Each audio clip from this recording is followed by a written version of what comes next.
Hello friends, welcome to Kumari தெண்டல்.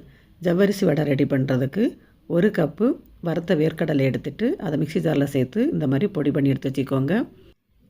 ஒரு பாத்திரத்தில் வேக வச்ச உருளைக்கிழங்கு, அப்புறமா 6 மணி நேரம் நல்லா ஊற வச்ச ஜவ்வரிசி, இது கூட பொடிசை கட் பண்ண இஞ்சி, பொடிசை கட் பண்ண பச்சை மிளகாய், கொத்தமல்லி இலை, அப்புறமா கொஞ்சமாக கருவேப்பிலை சேர்த்துட்டு 1 ஸ்பூன் அளவுக்கு சீரகம் சேர்த்து தேவையான அளவு உப்பு சேர்த்துக்கோங்க.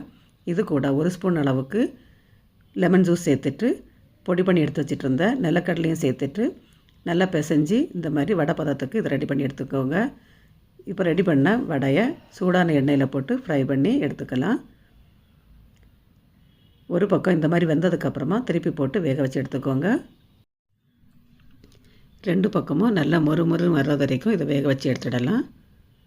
அவ்வளோதாங்க, ஜவ்வரிசி வடை ரெடி ஆகிடுச்சு.